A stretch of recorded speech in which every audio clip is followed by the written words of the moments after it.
नहीं फिर कब तुर्कमणी बोली भोजन तुम्हें बनाई कि पंडित और तेरे घरे लगे जावेगी।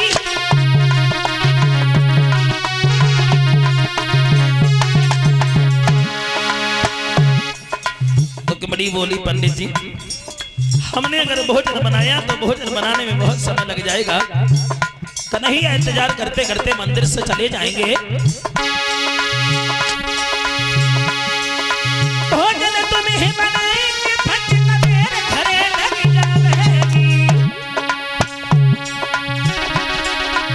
मेरे श्यामा की वो सूरत फली मंदिर है लग जावेगी।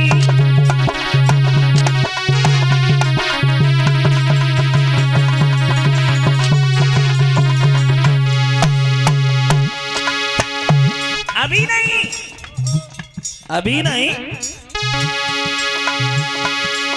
मैं जब चली जाएंगे पंडित नगर द्वारिका आई हूं तो मैं मेरे आंगन में बैठ के पंडित भोजन भाई न खाइयो तो मैं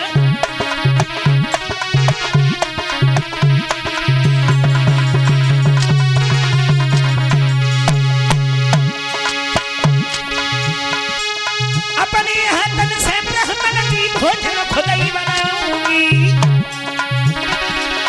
चिट्ठियां ले जाएंगे तो पंडित सब एहसान चुकाऊंगी।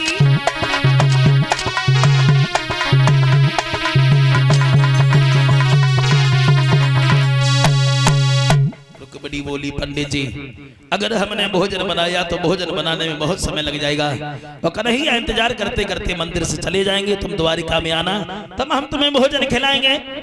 ब्राह्मण देव बोले हैं रुक्मिणी कोई बात नहीं तुम जाओ और अकेली जाना, किसी को साथ लेकर के मत जाना। अब ब्राह्मण देव वहां से चले गए। ये 51 रुपया हमें भेंट कर रहे हैं अनिल सक्सेना जो कस्बा के रहने वाले हैं, पंडित ड्राइवर तकिया और 51 रुपया श्रीमान पंडित ड्राइवर सिंह उनकी तरफ से आए हैं। 51 रुपया विजय सक्सेना छोटे तकिया वाले इसी गांव बगरुआ के रहने वाले हैं उनकी तरफ से आए हैं। 51 रुपया दे करके हमें सम्मानित कर रहे हैं।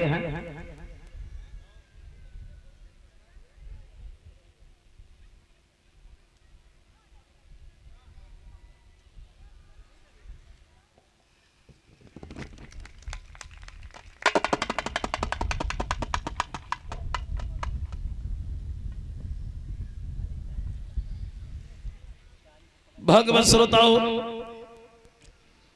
रुक्मिणी जिस समय हाथ में पूजा की थाल लेकर के अपनी मां से अनुमति लेने के बाद में जब आगे को बढ़ी है तब तक रुक्म आ गया।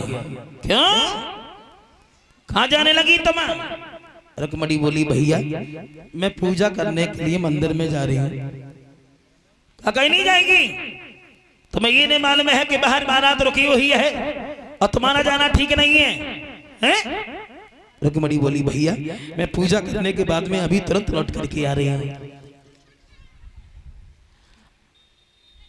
रुक्म बोला है तो ऐसा करो अकेले नहीं जाओगी, 3-4 लड़कियां इसके साथ में चली जाओ अब पूजा कराने के बाद में तुरंत लौट करके आओ। अब चली 3-4 लड़कियां। अब रुक्मिणी रास्ता में कौसना बोली अब बोली जा से ना है ऐसो ना हो को जे मंदिर पे ऊधम ना मचाए। एक लड़की बोली बहन आज रुक्मिणी तो बातों नहीं कर रही है। दूसरी बोली चुपरा बरात नहीं आएगी तक घमंड में मरी जाती है मत जो बोले हैं। और जैसी भगवान कन्हैया ने दूरतम में 5 लड़कियां देखी सही मन ही मन में सोचने लगे बारे पंडित जी हमने एक बुलाई उनने लाइन लगाई दी। अब जब जाए समझ में नहीं आता रुक्मिणी है कौन सी। ये रुक्मिणी के दिमाग में वही बात गूंज गई कहूँ ऐसो ना होए हमारे धोखे कहूँ और का ना बैठा ले जाए तो जौन से हाथ में कंगन बंद हो रहे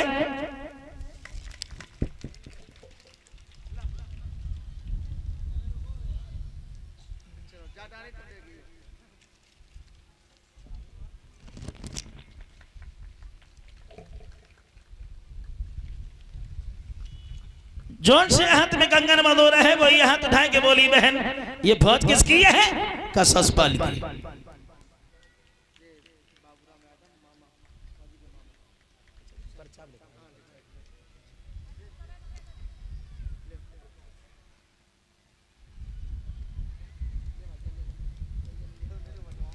भक्तजन, रुक्मिणी जब पास से पहुंची तो भगवान कन्हैया ने सवाल किया, क्या तुम्हारा ही नाम रुक्मिणी है? अब रुक्मिणी तो कुछ नहीं बोल पाई। रुक्मिणी की सहेली भगवान कन्हैया से दौड़ पड़ी, अकल नहीं है, राजा की लड़की है, हमें बता, बोलो क्या काम है? रुक्मिणी बोली, उन्हें हमसे पूछी और बीच में तू कूद पड़ी, बोलना नहीं। और रुक्मिणी ने सवाल किया है, श्याम तुम्हारे सर पर क्या है? मोर का मुकुट, कमर में बंसी, बजना जानते हो? हाँ जानता हूँ, बजा के सुनाओ।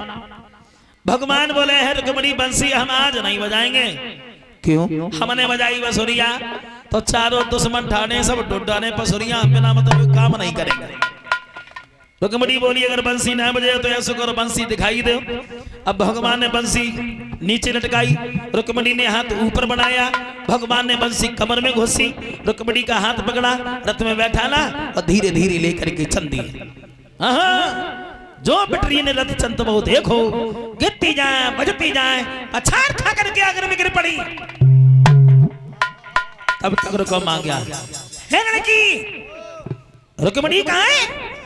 एक बोली, भैया पता नहीं कौन आया था और रुक्मिणी को रथ में बैठा ला और लेकर के चला गया। दूसरी बोली, चपला ले गो, हमें ताको तो खाना ले गो तो ठीक ले गो, उन्हें क्यों जाने कब की सलाह थी, उन्हें ने गुआना कानी ना कली हर रथ में उठ के बैठे नहीं। कलश भरने वाली कन्याएं खड़ी हो जाए, हाँ जल्दी बजे आओ करो एकदम,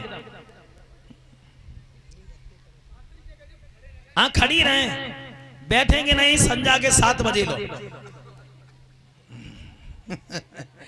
खड़ी रहो, लाइन से खड़ी हो जाओ, जब हम बताएं तब बैठ जाना। इधर रुकुम्भा खड़ा हुआ, भगवान कन्हैया ने थोड़ी दूर रथ चलाया, खड़ा कर लिया। रुक्मिणी बोली, श्याम रथ जल्दी ले चलो, भैया आ रहा होगा। भगवान बोले, घबराओ नहीं, तुम्हारे भैया से ही तो मिलना चाहते हैं। रुकुम पहुंच गया और भगवान को गालियां देता हुआ बोला, सुनो घनश्याम,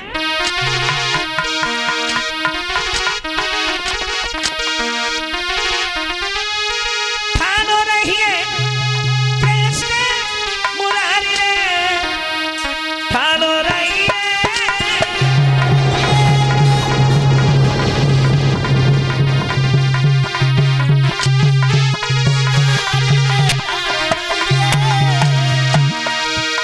बोला है, सुनो घनश्याम, वन वन में गाय चराता रहा, दही माखन को लूट लूट के खाता रहा, गोपियों के साथ में नाच नाचता रहा, और ये लड़कियां चुराने का धंधा कब से शुरुआत कर दिया है? रथ से नीचे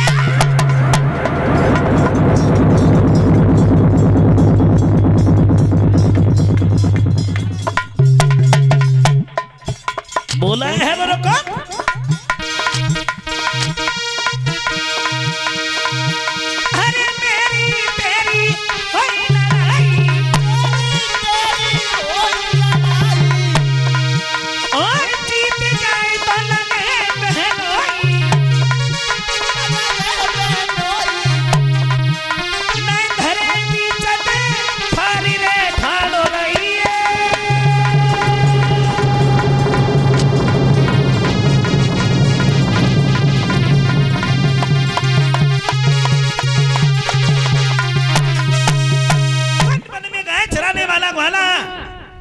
दही माखन को लूट लूट के खाने वाला ग्वाला, गोपियों के साथ में नाच नाचने वाला ग्वाला, और ये लड़कियां चुराने का धंधा कब से शुरुआत कर दिया है? रथ से नीचे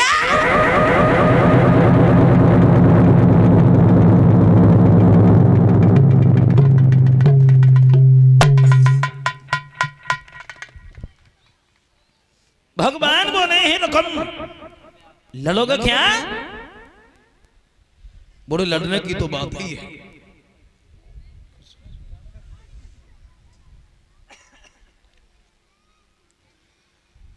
भगवान कन्हैया रथ से नीचे कूदे। रुक्मिणी बोली, श्याम तुम हमारे भैया से लड़ने के लिए मत जाओ। भगवान बोले हैं, रुक्मिणी तुम घबराओ नहीं, भगवान कन्हैया और रुक में घमासान युद्ध शुरू हो गया। भगवान कन्हैया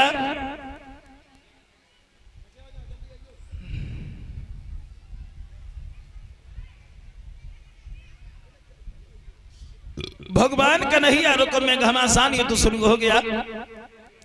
परिणाम ये हुआ, भगवान कन्हैया ने रुकम को नीचे दबा लिया।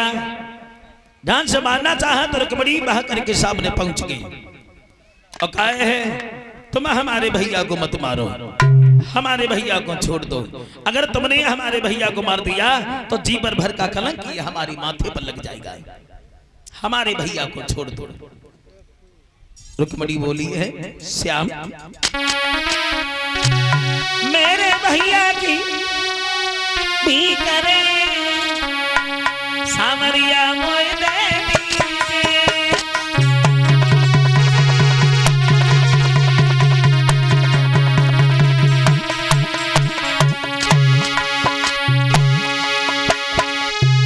मेरे भैया की भी करे सामरिया मोय दे दीजिए। जब जो कुछ बनी गई भूला रे ध्यान मत दीजिए।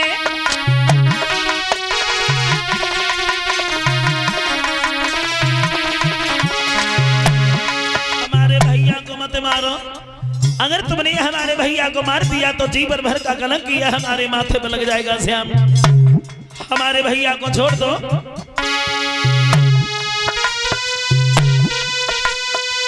मेरे श्याम मेरो पीरन मरी जावे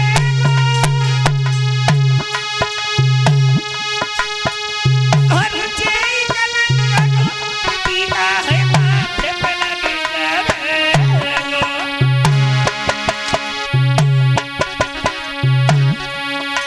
सोई हाथ बांध के रुकम के रथ के पीछे बांध लियो भैया। हाथ बांध के रुकम के रथ के पीछे बांध लियो।